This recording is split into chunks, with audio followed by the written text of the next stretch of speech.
Ever had your stomach growl so loudly that everyone turned around to look? But here's the weird part.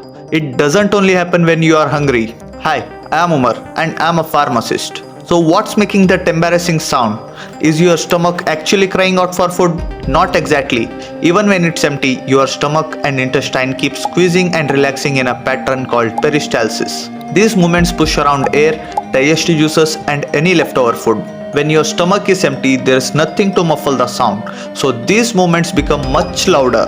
That's why your stomach growls. It's not your stomach begging for food. Comment down the topic on which you want to see my next video, and for more such knowledge, subscribe to my YouTube channel and follow me on Instagram.